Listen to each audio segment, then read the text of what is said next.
അതെ, ഞാൻ ഈ ചർച്ചയിലോട്ട് വരുമ്പോൾ നല്ല ലേറ്റാണ്. എന്നിരുന്നാലും അഞ്ജലി മേനോൻ ഇൻസ്റ്റയിൽ ഷെയർ ചെയ്ത ദ ഹിന്ദുവിലെ SR പ്രവീൺ എഴുതിയ ഒരു ന്യൂസ് ആർട്ടിക്കിൾ ഉണ്ടായിരുന്നു, where are the woman in Malayalam cinema എന്ന് പറഞ്ഞിട്ട്.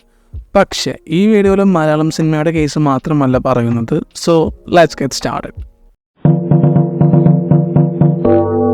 ഈ സിനിമകളെക്കുറിച്ച് സംസാരിക്കുന്ന സമയത്ത് ഇതിലെ ഇമ്പോർട്ടൻറ്റ് ഫീമെയിൽ ക്യാരക്ടേഴ്സ് എവിടെ എന്ന് ചോദിക്കുന്ന സമയത്ത് ഇതിൽ അങ്ങനൊരു ഇൻവോൾവ്മെൻറ്റിൻ്റെ ആവശ്യമുണ്ടോ എന്ന് ചോദിച്ചാൽ ഞാൻ നോ എന്നേ പറയൂ. മഞ്ഞുമൽ ബോയ്സ് ഒരു ഗ്രൂപ്പ് ഓഫ് ഫ്രണ്ട്സിൻ്റെ ഇടയിൽ റിയലായിട്ട് സംഭവിച്ചൊരു ഇൻസിഡൻ്റ് ആണ്. ആവേശം 3 ഫ്രണ്ട്സിൻ്റെയും ഒരു ഗാങ്സ്റ്ററിൻ്റെയും ഇടയിൽ നടക്കുന്ന സ്റ്റോറി ലൈനാണ്. സോ മേൽപ്പറഞ്ഞ പോലെ ഒരു ഇമ്പോർട്ടൻറ്റ് ഫീമെയിൽ ക്യാരക്ടറിൻ്റെ ആവശ്യം ഈ സ്റ്റോറീസിൽ എനിക്ക് തോന്നിയിട്ടില്ല. അതിപ്പോൾ ഫീമെയിൽ എന്നല്ല, മെയിലായാലും ഒരു സ്ക്രീൻ പ്ലേയിൽ അങ്ങനെ ഡിമാൻഡ് ഇല്ലെങ്കിൽ അങ്ങനെ ഒരു ക്യാരക്ടറിൻ്റെ ആവശ്യമില്ല. ഞാനിതൊരു റിവേഴ്സ് രീതിയിൽ പറയാം. സപ്പോസ് ജയഹയിൽ ജയനെ രക്ഷിക്കാൻ ഒരു ഹീറോ ക്യാരക്ടർ ഉണ്ടെന്ന് കരുതുക. രാജേഷിനെ അടിച്ചിരുന്നതും ജയയോട് ഇൻഡിപെൻഡൻ്റ് ആവാൻ പറയുന്നതും ഈ ക്യാരക്ടറാണെന്ന് കരുതുക. അവസാനം ജയയെ രക്ഷിക്കുന്നതും ഈ ക്യാരക്ടറാണെന്ന് കരുതുക.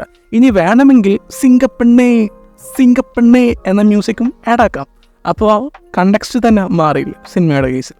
ആൻഡ് ഇങ്ങനത്തെ ഒരു ക്യാരക്ടറിന് ആ സിനിമയ്ക്ക് ആവശ്യമില്ല. സിമ്പിൾ. ചില ഡയറക്ടേഴ്സിന് ഒരു കാട്ടിക്കൂട്ടലുണ്ട്. ഫീമെയിൽ ക്യാരക്ടേഴ്സിനെ പ്രധാനപ്പെട്ട ത്രെഡായിട്ട് വെച്ചാൽ അത് ഫെമിനിസമായി ഞാൻ വോക്കായി എന്ന രീതിയിൽ അങ്ങോട്ട് ആക്കി മാറ്റും. പറഞ്ഞു വരുന്നത് ബിഗിലിനെ കുറിച്ചിട്ടാണ്. ഫെമിനിസം പഠിപ്പിച്ചു കൊടുക്കാൻ നടക്കുന്ന ഒരു പ്രൊട്ടാഗണിസ്റ്റ് ചില വീടുകളിൽ കയറിയിട്ട് പെണ്ണെ നീ തീയാവുക എന്നൊക്കെ നെഗറ്റീവിൽ കൊടുക്കുന്നുണ്ട്. ഇങ്ങനെ ഫോഴ്സ്ഡാക്കി ഓരോന്ന് ചെയ്യുമ്പോൾ കുറച്ച് ഫിനിഷിങ്ങിന് വേണ്ടിയിട്ട് സിംഗപ്പെണ്ണിനെ പിന്നെ നമുക്ക് തിരിച്ച് കൊണ്ടുവരിക. അങ്ങനെ അറ്റ്ലി വോക്കാവുകയാണ് ഗൈസ്. ഇതാണ് ഫോഴ്സ്ഡായിട്ട് ഫെമിനിസം കൊണ്ടുവരിക എന്ന് പറഞ്ഞാൽ. ഇനി നാച്ചുറലായിട്ട് കൊണ്ടുവരിക എന്നത് സോയ ആക്ടറിൻ്റെ ദിൽ ധഡ്കനെ എന്ന സിനിമയിലെ ഒരു സീൻ വെച്ചിട്ട് ഞാൻ പറയാം. മാനവ് എന്ന ക്യാരക്ടർ പറയുന്നൊരു ഡയലോഗുണ്ട്, എൻ്റെ അച്ഛൻ്റെ ജനറേഷനിലൊന്നും സ്ത്രീകളെ ജോലിക്ക് വിട്ടിരുന്നില്ല, പക്ഷേ ഞാൻ വിടും. അതിന് സണ്ണിയിൽ ഇങ്ങനെ പറയും, അതിന് ആശയ്ക്ക് എന്തിനാണ് നിങ്ങളുടെ അനുവാദം? നിങ്ങളൊരാൾക്ക് അനുവദിച്ചു കൊടുക്കുന്നു എന്ന് പറയുമ്പോഴേക്കും മറ്റൊരാളുടെ മേലെ നിങ്ങളൊരു അതോറിറ്റിയായി ഒരു ബോസായി അങ്ങനെ ബിഹേവ് ചെയ്യുകയാണ്. അതല്ല ഈക്വാലിറ്റി. ആൻഡ് എൻ്റെ പോയിന്റ് പ്രൂവ് ചെയ്യുന്ന ഒരു സാഹചര്യം തന്നതിൽ താങ്ക്സ് എന്നൊക്കെ പറയുന്നുണ്ട്. ഇതാണ് ഫോഴ്സ്ഡ് ആൻഡ് ഓർഗാനിക്കായിട്ട് ഫെമിനിസം കൊണ്ടുവരുമ്പോഴുള്ള ഡിഫറൻസ്. ഫീമെയിൽ ക്യാരക്ടേഴ്സിനെ ഇത്രയും അലമ്പായി കാസ്റ്റ് ചെയ്യുന്നത് ഞാൻ കണ്ടിട്ടുള്ളത് കൂടുതലും തെലുഗു സിനിമകളിലാണ്. ഒരു ഐ ക്യാൻഡി പോലെ, അല്ലെങ്കിൽ ജസ്റ്റ് ഫോർ റൊമാൻസ്, അല്ലെങ്കിൽ 1-2 ഡാൻസ് ഉണ്ടാവും, കഴിഞ്ഞു, അത്രേ ഉള്ളൂ. ഏജ് ഡിഫറൻസിൻ്റെ അല്ല, എന്നാലും കാണുമ്പോൾ മകളായിട്ട് തോന്നുള്ളൂ എന്ന രീതിയിൽ ഇപ്പോഴും കോ ആർട്ടിസ്റ്റുകളുടെ കൂടെ റൊമാൻസ് ചെയ്ത് നടക്കുന്ന ബാലയ്യ ആൻഡ് ചിരുകാരി. അങ്ങനെ സ്റ്റീരിയോ ടൈപ്പിൻ്റെ അങ്ങേയറ്റം ഇവിടെയാണ് കൂടുതൽ ഉള്ളത്. ഒരു ഫീമെയിൽ ക്യാരക്ടറിനെ മെയിനായിട്ട് കാണിക്കുന്ന സിനിമകളൊക്കെ ഉണ്ട്. ഇപ്പോൾ ലാപത്ത ലേഡീസ്, ആട്ടം, ഇതൊക്കെ റീസെൻ്റ്ലി ആണ് വന്നത്. ഗ്രേറ്റ് ഇന്ത്യൻ കിച്ചൻ, ജയ ഇങ്ങനത്തെ സിനിമകളും വന്നിട്ടുണ്ട്. പാട്രിയാർക്കി ഉണ്ടാക്കി വെക്കുന്ന ടോക്സിക് നേച്ചറാണ് ഈ സിനിമകളിലൊക്കെ കൂടുതലും ഉള്ളത്. ഇത്തരം സിനിമകൾ വരുന്ന ടൈമിൽ ഒരു ഗ്രൂപ്പ് ഓഫ് ഓഡിയൻസിനെ എഡ്യൂക്കേറ്റ് ചെയ്യാൻ ഇത്തരം സിനിമകൾ ചെയ്യുന്നുണ്ടെങ്കിലും ഫീമെയിൽ സെൻറ്റേഡ് സിനിമകൾ വരുന്നതിൻ്റെ ഫ്രീക്വൻസി വളരെ കുറവാണ്. അതൊരു ഫാക്റ്റാണ്. So where are the woman in Malayalam cinema എന്ന് ചോദിക്കുമ്പോൾ ഞാൻ ഈ പറഞ്ഞ കണ്ടക്സ്റ്റിൽ ആ ചോദ്യം വളരെ റെലവൻ്റാണ്. ഇതുപോലെ വിരലിൽ എണ്ണാവുന്ന സിനിമകളെടുത്ത് അതിവിടെ ഉണ്ട് എന്ന് ഭയങ്കര കാര്യമായിട്ട് പറയാനാവില്ല. ഫ്രീക്വൻസി വളരെ കുറവല്ല. സോ ഇങ്ങനെ ചോദിക്കുമ്പോൾ അതിൽ കാര്യമുണ്ട്.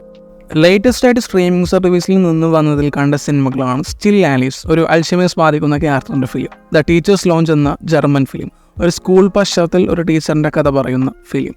ഇനി ഈ വർഷം തിയേറ്ററിൽ നിന്ന് കണ്ടത് പറയാം, ഫസ്റ്റ് മാൻ എന്ന ഹൊറർ ഫിലിം, ഫ്യൂരിയോസ് എന്ന ഓസ്ട്രേലിയൻ ഫിലിം, സിവിൽ വാർ എന്ന ഫോട്ടോ ജേർണലിസം ബേസ് ചെയ്ത് കഥ പറയുന്ന ഫിലിം. ഇതൊക്കെ ഫീമെയിൽ സെൻറ്റേഡ് ഫിലിംസ് ആണ്. പക്ഷേ ഇതൊന്നും പാട്രിയാർക്കി ടൈപ്പ് സിനിമകളല്ല. ഫീമെയിൽ സെൻറ്റേഡ് എന്ന് പറയുമ്പോഴും ഈ സിനിമകളിൽ സ്റ്റോറി വൈസ് ഡിഫറൻ്റ് ആയിട്ട് നിൽക്കുന്ന കുറേ കാര്യങ്ങളുണ്ട്. ആൻഡ് ഇതിൽ കോമൺ ആയിട്ട് ഒന്നും തന്നെ പറയാനില്ല. ഞാൻ പറഞ്ഞു വരുന്നത് പാട്രിയാർക്കി ഉണ്ടാക്കുന്ന ടോക്സിസിറ്റി ബേസ്ഡുള്ള ഫീമെയിൽ സെൻറ്റേഡ് ഫിലിംസ് എടുക്കുന്നതിൽ തെറ്റില്ല. പക്ഷേ ഇപ്പോൾ വരുന്നത് കൂടുതലും ഇതാണ്. ഇത്തരം സിനിമകൾ മാത്രം ചെയ്യുമ്പോൾ ഇതിനെ കുറച്ച് കഴിഞ്ഞ ആളുകൾ സ്റ്റീരിയോ ടൈപ്പ്, ക്ലീശ എന്നൊക്കെ വിളിച്ചു തുടങ്ങും. വേറെയും വരണ്ടേ? റൊമാൻസിനും പാട്രിയാർക്കിക്കും വേണ്ടി മാത്രം ഫീമെയിൽ ക്യാരക്ടേഴ്സിനെ ഇമ്പോർട്ടൻ്റ് ആക്കിയിട്ട് കാണിക്കുന്ന സിനിമകൾ മാത്രം ഇവിടെ ഇപ്പം നിലവിൽ ചെയ്യുന്നതിൽ എനിക്കങ്ങനെ യോജിപ്പില്ല. ലാസ്റ്റ് ഇയറിൽ ഒരു മെഗാ ഹോളിവുഡ് ക്ലാഷ് ആയിരുന്നു ഓപ്പൺഹൈമർ വേഴ്സസ് ബാർബി എന്ന ബാർബൻഹൈമർ എന്ന ട്രെൻഡ്. വേൾഡ് വൈഡ് മാർക്കറ്റിൽ കട്ടക്ക് കോമ്പറ്റീഷൻ ഉണ്ടാക്കിയ സിനിമകളാണ് ഇത്. സോ ഇങ്ങനത്തെ ഒരു സിനാരിയോ ഇന്ത്യയിൽ വരുമോ എന്ന് ചോദിച്ചാൽ ഡൗട്ട്ഫുൾ ആണ്. കാരണം നമ്മുടെ മെയിൻ സ്ട്രീം ഫിലിം കൾച്ചറിൽ അങ്ങനെ ഒരു അപ്രോച്ച് ഫീമെയിൽ സെൻറ്റേഡ് ഫിലിംസിനെ അങ്ങനെ കാര്യമായിട്ട് കൊടുക്കുന്നത് ഞാൻ കണ്ടിട്ടില്ല.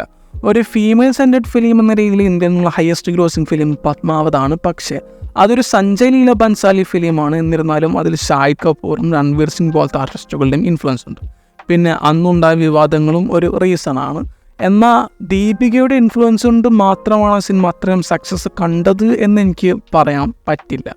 പക്ഷേ ഈ പറഞ്ഞ സിനാരിയോയിൽ മാച്ച് ആവാൻ പറ്റുന്ന ഒരേ ഒരു സിനിമയെ ഞാൻ ഓർക്കുന്നുള്ളൂ. 2009 തെലുഗു ചിത്രമായ അരുന്ധതി.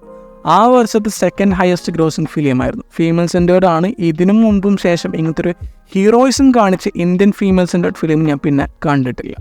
ബാർബൻ ഹേമർ ട്രെൻഡിൻ്റെ ഇന്ത്യൻ സ്റ്റാറ്റസ് എടുത്താൽ പോലും ഓപ്പൺ ഹേമറിനൊരു കോമ്പറ്റീഷൻ പോലും ബാർബി ഇന്ത്യയിൽ നടത്തിയിട്ടില്ല. അതിൻ്റെ പേരിൽ വെസ്റ്റേൺ ഓഡിയൻസ് ഇന്ത്യൻ ഓഡിയൻസിനെ ചീത്ത വിളിച്ച സിനാരിയോസൊക്കെ ഞാൻ ഇപ്പോഴും ഓർക്കുന്നുണ്ട്. ഫീമെയിൽ ആർട്ടിസ്റ്റുകൾക്ക് ഗാങ്സ്റ്റർ വേഷങ്ങൾ ചെയ്യാൻ പറ്റില്ല എന്നൊരു വാദം ഞാൻ ട്വിറ്ററിൽ കണ്ടിരുന്നു. ആ സ്റ്റേറ്റ്മെൻറ്റ് റോങ് ആണെന്നൊരു സിനിമയിൽ തെളിയിച്ചു. കുണാൽ കേമിയുടെ മദ്ഗാവോൺ എക്സ്പ്രസ്സിൽ ഛായാകഥം അവതരിപ്പിച്ച കഞ്ചൻ കൊമ്ടി എന്ന ഗാങ്സ്റ്റർ ക്യാരക്ടർ.